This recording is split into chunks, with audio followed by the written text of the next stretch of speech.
Saviez-vous qu'en France, près de 2,5 millions de personnes sont en risque élevé de burn-out? Selon l'Observatoire de la souffrance au travail, cette tendance ne fait qu'augmenter. Et d'après Santé publique France, un actif sur 3 ressent aujourd'hui des signes d'épuisement intense.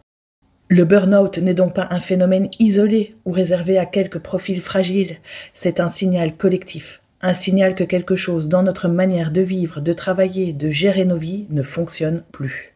Aujourd'hui, on va parler du burn-out autrement.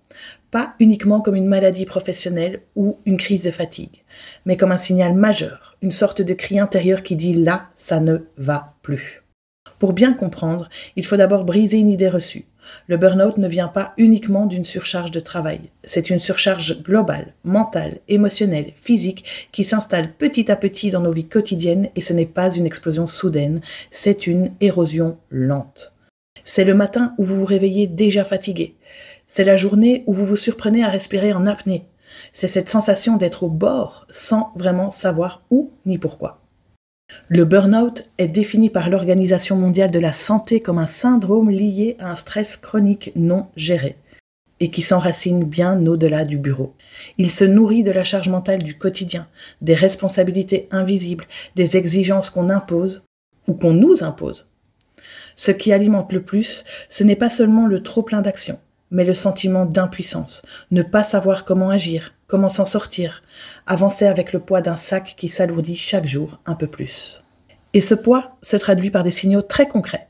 La fatigue profonde, celle qui ne part pas même après une nuit de sommeil, l'irritabilité ou la perte de patience, tout doit être parfait, sinon tout explose. La perte de sens, pourquoi je fais tout ça, où je vais? Le désengagement émotionnel, plus d'énergie pour s'intéresser, pour ressentir. Et puis l'isolement, quand on n'a plus la force de parler ou d'expliquer. Le burn-out s'exprime de plusieurs manières. Il y a ceux qui craquent, qui tombent d'un coup, parfois après des mois à tenir bon. Et il y a ceux qui se taisent, qui accumulent, verrouillent, serrent les dents. Parfois ce sont ces mêmes profils qui mettent le plus longtemps à reconnaître ce qui se passe. Je pense par exemple à ce directeur des ressources humaines qui refuse de voir ses propres signaux d'alerte. Il est épuisé, mais il continue. Et face à un collaborateur en souffrance, il pense « moi je me tais, alors les autres peuvent le faire aussi ».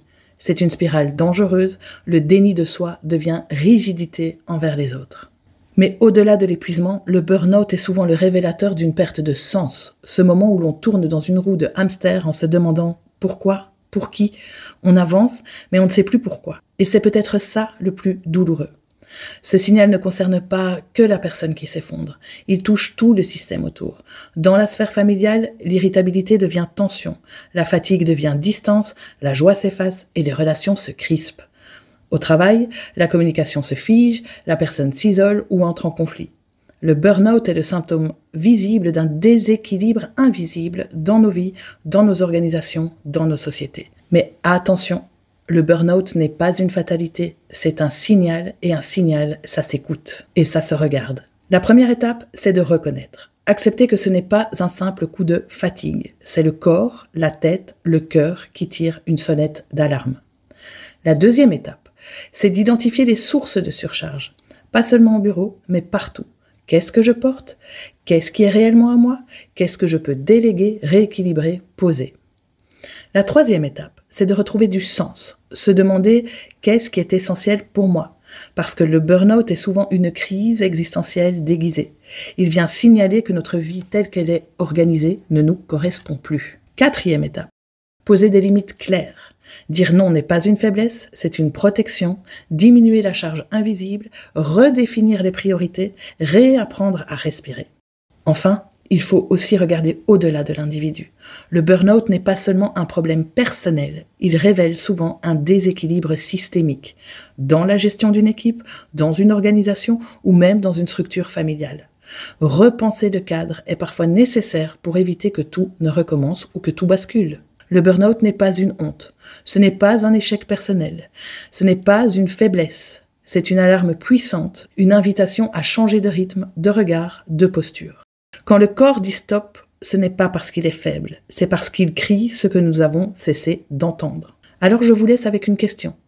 Si votre corps pouvait parler aujourd'hui, que vous dirait-il ? Je suis Alexandra, facilitatrice en transformation personnelle et professionnelle, et si je parle de burn-out, c'est parce que je sais qu'il peut devenir un tournant et qu'il n'est pas une fin.